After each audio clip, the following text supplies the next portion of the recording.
right, we are now joined by the SpeedyCash.com 250 winner, Carson Hocevar, driver of the number 77 Chevrolet for Spire Motorsports. We're just going to open it up right away for questions. State your name and affiliation, please. I'll start with Bob.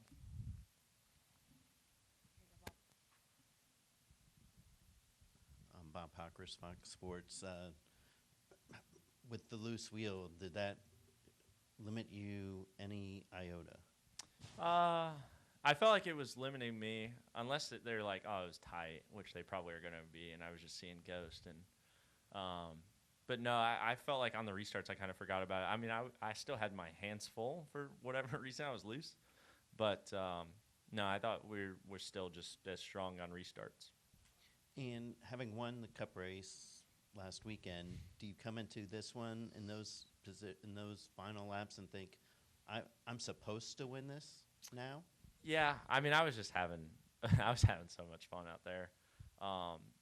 Yeah, I mean that's why I remind myself why we do these truck races is you know, Sundays is what's tough and where we're judged and you know, where all of us make our money, and you know, this is just for fun, and we get just to enjoy and remind ourselves that racing is the passion we all get to enjoy. So, you know, under caution, I'm messing around, I'm pointing at fans and waving at them, and you know, people are running me down, and I'm waving at them, and you know, I'm giving them thumbs up, and I was just, you know, if there's ever been an embodiment of a race that what it looks like me on iRacing, I felt like it was this race. I was just having such a fun time, and I'm joking with Tyler, even like on the green white checkered on the front row, and yeah, I mean, ultimately, you know, I think we are supposed to win this race for sure, but at the same time, you know, I'm not gonna, you know, cry myself to sleep tonight if we don't.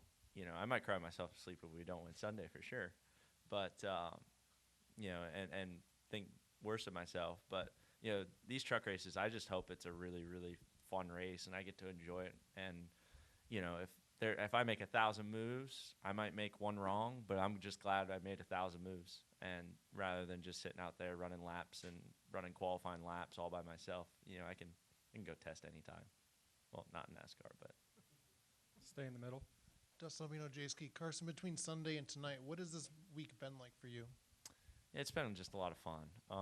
You know, I walk a lot lighter, and, you know, just ultimately, you know, my life's a lot different. You know, I look at myself a lot different. You know, I judge myself a lot differently, and, you know, but at the same time, you know, this means a lot to me too, you know, because I think the heroes that I grew up watching, they just win everything, you know, whether it's, you know, obviously we had a bad pit stop, and I was hard on them, and I feel really bad how badly I ridiculed them on the radio, and you know, I definitely owe them one, but yeah, like ultimately, you know, I just enjoy every little bit of this, but like there is no excuse of the truck being slow, there's no excuse of, you know, bad restart choice or you didn't get a push or you didn't get, you know, there is no excuse. If you're a hero, you should take whatever they give you and win with it. So this, you know, definitely means a lot, you know, especially to, you know, we've come close a lot, like Daytona and Darlington. You know, there's a handful of truck races, just pretty much name all of them, but Rockingham, that we were up front and, you know, had a shot to win, and it just didn't work out for whatever reason. Over here to Jeff. You hopped out of the car again with the burnout. So are you thinking like now you have to do this every time or some form of that every time? What was going through your head on that one? Yeah, I mean, I figured. So I've been thinking about it, and I was like, man, I'm gonna have to do this every time, and I'm all in on doing it, you know, on Sundays, and yeah, I'm all in until I catch, you know, whatever they throw at me, and then I'm done with it, and because it's not finished, and I think that would just be super fun because I just feel like it's unfinished of that almost opportunity of doing it for me, but. I was sitting there in the truck like halfway through the race, and I was like looking around, and I was like, I don't even think I could pull this off because the leg boards are tighter, the dash is a lot lower. There's just a lot more stuff in there. The Cup car is pretty open. I was like, I don't think there's a shot I can do this, and I wasn't going to do it. You know, but then we won. I'm doing burnouts, and I was just like, all right, let's see. You know, let me just try and half climb out while I'm doing this, and let's see. I'm not going to do the whole ordeal, but, you know, let me just get on the door because it's so fresh that I feel like I would have disappointed people if I didn't at least do something remotely, to that nature. So I felt like that was a good truck orientation of it. Yeah, I'll do it till I catch the beer. Oh shit. just one person with good aim. Just one person. But I mean it's better that I was looking, cuz there was one that nailed the front of the car and I was looking down at Talladega. So I'm glad that guy had bad aim, cuz that would have rocked me. So yeah, I mean I'm all good with it. Throw whatever you want. I'm prepared for it this time. I'll be prepared for it. I'm going to try not to dodge. But I mean, if you're at least be creative about it. Don't line up and do a chant. 5, 4, 3, 2, 1, and throw it all at the same time like it's ring toss at the carnival when you just throw the barrels and everything. I would hope we were at least a little coordinated here. We'll go over to the right. Jerry Jordan, kickingthetires.net. On the final restart there, did you see anything that was going on behind you, or when they were like 3 wide and stuff? Oh yeah. Yeah, I was enjoying it. I was looking at the Jumbotron down the backstretch. And through 1 and 2, I just kept looking at the Jumbotron and watching the race. That's why I started laughing, because I saw Kyle pass them all and I was like, that would be 1-2. So you said you thought you should win the race. It's a bold statement with Kyle Busch coming up your butt. Yeah. On the front stretch there. Yeah. Were you worried about that? Nah, same equipment, and he got one at Atlanta, so it was about time I got one on him. We'll go across the row. Eric, you step out of the groove. Kyle Busch, you guys have finished 1-2 twice in the Truck Series. You've each gotten a win now. So we've kind of heard recently his side of y'all's relationship. What's your relationship like with Kyle Busch? I've never hated him more since Richmond 08, but he ran a lot of late model races at Berlin, so I got over it really quickly. Being the junior fan I was, and I mean I'm good with him. Like he's fine. He obviously runs our stuff, and I was talking to him. I like to give him a hard time a little bit here and there, so hopefully I can give him a little bit more of a hard time. But at the same time, I can't give him too hard of a time. He's just gonna say he's won 1,000 of these basically. So I got a little bit more winning to do. We'll stay back there. John Deville, NASCAR Roundtable. During the race, you had that issue on pit road, and I mean, you were driven. Just kind of talk about coming back from that and your perspective. Yeah, I mean, I just feel like there shouldn't be excuse in this series. When Cup guys run down here, even if you have a bad pit stop, you should be good enough to kind of pick them back up and carry them back to the finish if they had a rough day. And I mean, there's gonna be days where I'm gonna mess it up, and I still feel bad. So in Victory Lane, I was like, hey, if you want to say I suck and every little bit of word, if I make a mistake, please feel free, because obviously I'm pretty hard on them. But they when they're on, they're on. So I know Darlington, we had a struggle, but when it came to that last stop, they nailed it. So they have they don't make a living doing 5 lugs anymore. So I can't be too hard on them. Right up front. Sarah Talker, Total Effects Sports.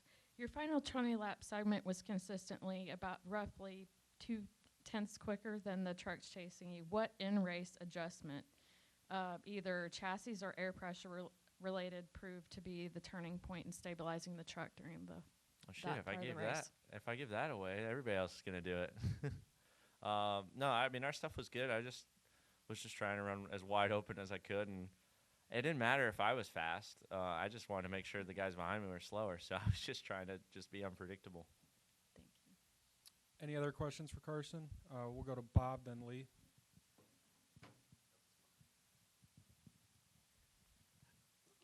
You've obviously done a lot of things this week, tried to enjoy and soak everything in. Has anybody had to tell you, hey, you need to start to get ready for Texas? No, I think they know we well enough that, number one, I don't drink, so they don't got to worry about me being hungover walking into the track. So they were all good there. But, I don't know. They know that racing means the most to me, and I'm never going to throw away a race, my head. I'm tall enough, Bob, and uncoordinated enough. My head can't get too big, otherwise I can't walk. So, I think I'm doing okay right now. Lee? This week said when you first came into the sport that you would race with him and put your car in places where he didn't think you could survive, but you did. And, he quickly gained respect for you. You feel like that's just innate? Is that a gift that you have? Because to have somebody like Hamlin, handing out props like that, he doesn't do it lightly. Yeah, I mean, it means a lot for sure. He texted me, and he came up to me at Kansas too. So he's been a very big supporter as of late, which is very nice of him. But yeah, I mean, ultimately, I think it just comes down to I put myself in a lot of those same spots and wrecked a lot. Eventually, you just figure it out how to hold on to it, and what everything's supposed to be like. You're not as green, you're not as tense while doing it, and you know where the limit is on everything. So I think that's just a product of what you're seeing is. I've just wrecked enough already that I think I have a good idea of where I'm at, especially right now. Stay in the middle. Hey, Carson. Dalton Hopkins at the front stretch. You said on the radio mid-race that it was under a caution, you looked in the stands and you saw a guy with his shirt on and you both pointed at each other and you had that moment. Do you look in the stands when you're under a caution?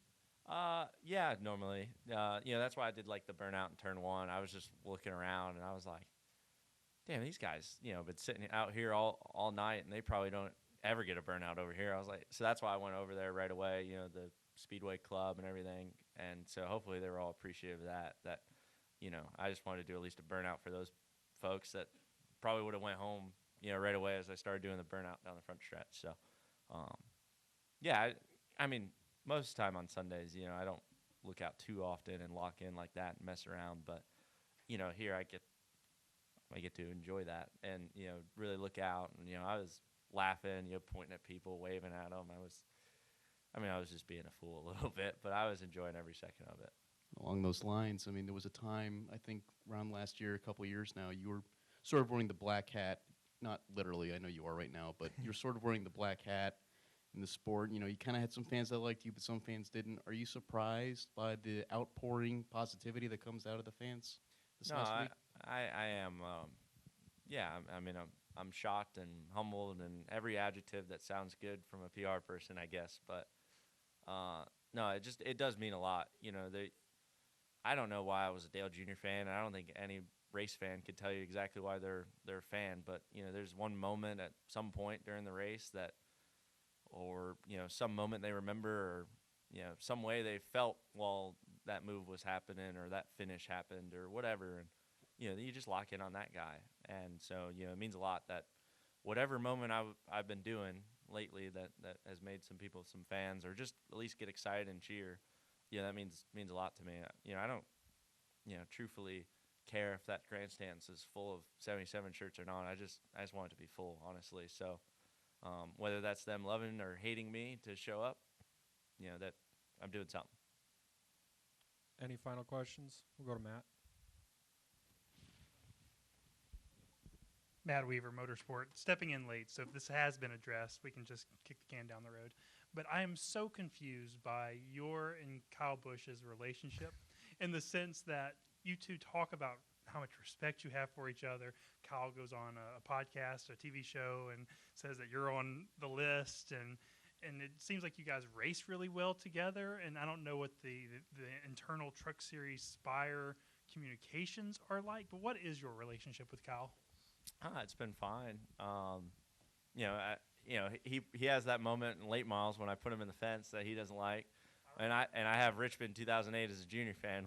So we're 1 for 1 on moves we don't like from each other. So, but no, when we're wearing Spire for sure, we have respect, and I think he, I have all the respect for him on how good he is, obviously, and the more we run up front and win, hopefully, it's repaid, and we just race each other, and I don't know, I enjoy racing with him a lot. We're joking around pre-race, so whatever you want to say, but most relationships are. We'll come back over to Jeff. Yeah, I didn't realize until this week that you're really doing all the posting on every platform yourself. Why are you so committed to? Why don't you just like hire somebody and have them post for you? Why do you do every single platform conceivable all by yourself? Well, I mean, ultimately, you know, if they did post and then I look at it, I'm like, well, I wouldn't have said that, or man, thanks for making me look like I'm a freaking Disney cartoon, you know, the way you're making me talk or whatever. But you know, I like to be me and say what I want to say, race how I want to race and everything. So it would be a complete 180 of who I am to number one do that.